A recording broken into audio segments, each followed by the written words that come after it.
Praise the Lord. கர்த்தருக்கு ஸ்தோத்திரம். யோவான் 6 அதிகாரம் 51 வசனத்தை வாசிக்கும் பொழுது, நானே வானத்திலிருந்து இறங்கின ஜீவ அப்பம். ஹல்லேலூயா. இந்த அப்பத்தை புசிக்கிறவன் என்றென்றைக்கும் பிழைப்பான். நான் கொடுக்கும் அப்பம் உலகத்தின் ஜீவனுக்காக நான் கொடுக்கும் என் மாம்சமே என்றார். ஹல்லேலூயா. ஆண்டவராகிய இயேசு கிறிஸ்து, என் மாம்சத்தை நீங்கள் புசிக்கணும், என் ரத்தத்தை நீங்கள் பானம் பண்ணணும் அப்படின்னு ஆண்டவர் சொன்ன உடனே நிறைய ஜனங்கள் ஆண்டவரை விட்டு விலகி போயிட்டாங்க. இது கடினமான உபதேசம். எப்படி அவருடைய மாம்சத்தை எப்படி பிய்த்து கொடுக்க முடியுமா, மாம்சத்தை எப்படி சாப்பிட முடியும் அப்படின்னு நிறைய பேர் என்ன ஆயிட்டாங்க அந்த இடத்துலனா, பின்னாடி திரும்பி போயிட்டாங்க, அவங்க இதெல்லாம் ஆயிட்டாங்க. ஹல்லேலூயா.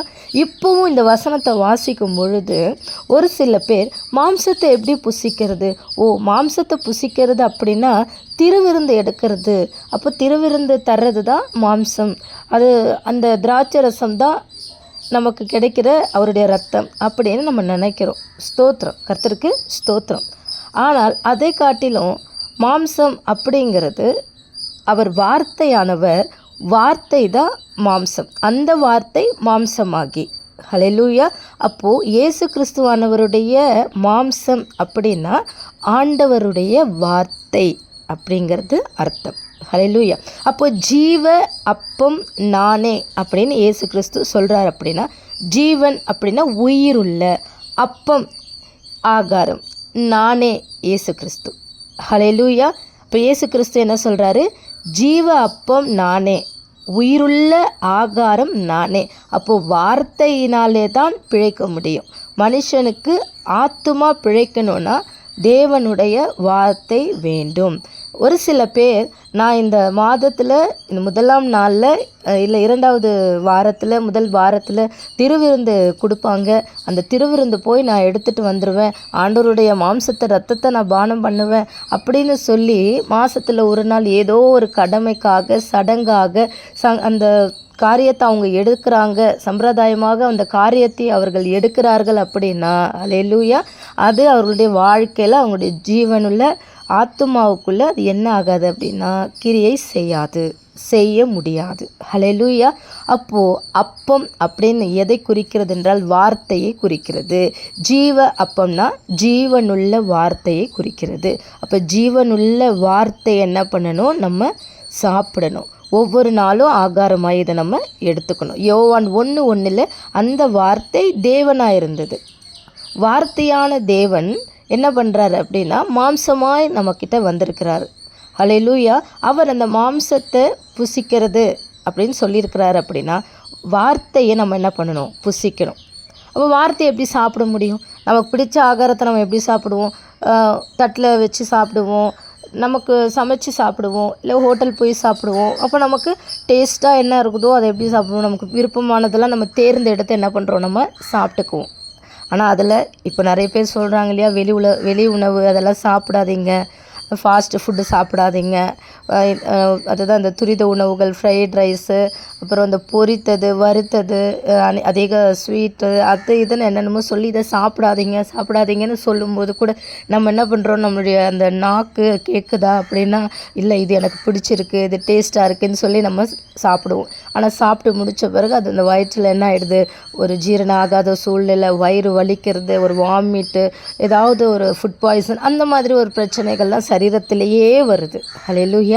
அப்போ சரீரத்திலேயே வரும் பொழுது ஆத்மாவிலையும் ஆண்டவருடைய வார்த்தை, ஆண்டவர் வேதத்தில் சத்தியத்தை என்ன சொல்லியிருக்கிறாரோ அதை நம்ம புசிக்கும் பொழுது நம்மளுடைய ஆத்துமா அது ஆரோக்கியமாக இருக்கும், பலத்தோடு இருக்கும், தேவனோடு இருக்கும். ஹல்லேலூயா.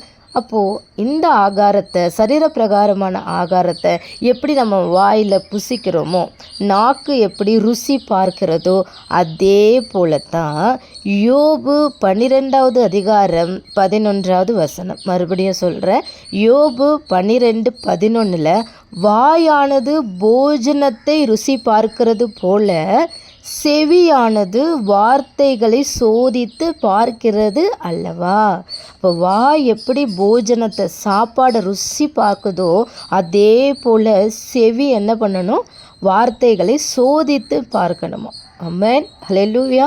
அப்போ நம்மளுடைய வாய்க்கு ருசியான போஜனத்தை நம்ம சாப்பிடும் பொழுது அது என்ன ஆகிடுதுன்னா, வயிற்றுக்கு அது பிரச்சனையை உண்டு பண்ணுது. அப்போ செவிக்கு பிரியமான வார்த்தையை நம்ம கேட்டுக்கிட்டோம் அப்படின்னாலும், ருசியான வார்த்தை கேட்டுக்கிட்டாலும் நம்முடைய ஆவிக்குரிய வாழ்க்கையில் அது பிரயோஜனப்படாது. ஆரோக்கியமான உபதேசம் ஒவ்வொரு கிறிஸ்துவ பிள்ளைகளுக்கும் தேவை. எப்படிப்பட்ட உபதேசத்தை அப்போஸ்தலர் காலத்தில் அப்போஸ்தலர்கள்லாம் போதித்தாங்க அப்படின்னா, ஆரோக்கியமான உபதேசத்தை போதித்தாங்க, சுத்திகரிப்பான உபதேசத்தை போதித்தாங்க. கிறிஸ்துவின் சிலுவையின் பாடு, மரணம், ஆவிக்குரிய உயிர்த்தெழுதல், ஆவிக்குரிய வாழ்க்கை, ஆவியின் சிந்தை, பரிசுத்த ஆவியானவர் குறித்தே அப்போஸ்தலர்கள் பேசினாங்க. அல்லேலூயா. ஏன்னா அவர்கள் பரிசுத்த ஆவியானுடைய அபிஷேகத்தை பெற்றதுனால அவர்கள் ஆவிக்குரிய காரியத்தை பேசினாங்க. பரலோக ராஜ்யம், தேவனுடைய ராஜ்யம், தேவனுக்குரியவைகளை அவர்கள் என்ன பண்ணாங்க அப்படின்னா பேசினாங்க. அதைத்தான் உங்களுடைய செவிகள் என்ன பண்ணணுமா, சோதித்து பார்க்க வேணுமா. அல்லேலூயா. அவர் சத்தத்துக்கு உண்மையாய் செவி கொடுக்கணும். ஆமென். மனம் பொருந்தி செவி கொடுத்தால்தான் தேசத்தின் நன்மையை புசிப்போம். தேவனுடைய சத்தத்திற்கு எப்படி செவி கொடுக்கணும்? கவனமாய் செவி கொடுக்கணும். இந்த வார்த்தை என்னை சிட்சிக்கிற வார்த்தையா? இந்த வார்த்தை என்னை சீர்பொருத்துகிறதா? இந்த வார்த்தை என்னை சுத்திகரிப்புக்குள் நடத்துகிறதா? இந்த வார்த்தை ஆவிக்குரிய வாழ்க்கையில் என்னை நடத்துகிறதா? நான் கேட்குற இந்த உபதேசம் ஆவிக்குரிய வாழ்க்கையில் என்னை நடத்துகிறதா?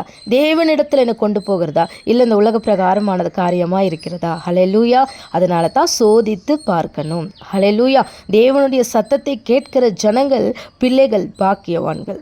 யாக்கோபு 1:22 நீங்கள் வாசிச்சிங்க அப்படின்னா, நீங்கள் உங்களை வஞ்சியாதபடிக்கு, அல்லேலூயா, நீங்களே உங்களை ஏமாற்றி கொள்ளாதபடிக்கு, நீங்களே உங்கள் இருதயத்தை வஞ்சிக்காதபடிக்கு திருவசனத்தை கேட்கிறவர்களாய் மாத்திரம் அல்ல, அதின்படி செய்கிறவர்களாயும் இருங்கள். இனி நமக்கு ஒரு வேதம் வரப்போகிறது கிடையாது. நம்முடைய கரத்தில் எல்லாவற்றையும் நம்முடைய ஆரம்பம் முதல் முடிவு வரைக்கும், தாயின் கருவிலை உருவாகிறதுக்கு முன்ன வரைக்கும் இருந்த எல்லா காரியமும், ஏன்னா நான் தான் உன்னை தாயின் கருவிலை உருவாகிறதுக்கு முன்னே தெரிந்து கொண்டேங்கிற அந்த காரியத்திற்கு தொடர்ந்து மரணித்த பிறகு எந்த இடத்துக்கு போக போகிறோங்கிற எல்லா காரியத்தையும் கரத்தில் தேவன் கொடுத்துட்டார். அல்லேலூயா. எனக்கு ஏதாவது சொல்லுங்கள், எனக்கு ஏதாவது சொல்லுங்கள், என்ன நடக்கும் சொல்லுங்கள், எப்படி நடக்கும் சொல்லுங்கள். அல்லேலூயா. சொல்வதற்காகத்தான் பரிசுத்த ஆவியானவர் வந்துவிட்டார். ஆமென். அல்லேலூயா. அப்போது உலகத்தின் ஜீவனுக்காக ஆண்டவர் தன்னையே கொடுத்திருக்கிறார். அவர் ஜீவனை கொடுத்திருக்கிறார். ஜீவ அப்பமாக தன்னை கொடுத்திருக்கிறார். வார்த்தையை கொடுத்திருக்கிறார். அதுதான் தேவனுடைய வார்த்தை. அவருடைய வார்த்தையை கொடுத்திருக்கிறார். ஒவ்வொரு நாள் செவிகளில் புசிப்போம். நம்முடைய ஆத்துமா நல்ல புஷ்டியாய் செழிப்பாய் மாறட்டும். எல்லா தேவைகளையும் தேவன் சந்திப்பார் என்கிற விசுவாசத்தோடு ஒவ்வொரு நாளும் தேவனை நோக்கி நாம் பிரயாணம் பண்ண வேண்டும். பரலோகத்தை குறித்து தியானித்து பரலோகத்திற்கு நேராய் நாம் புறப்பட வேண்டும். கர்த்தர் நம்மை ஆசீர்வதிப்பாராக. ஆமென்.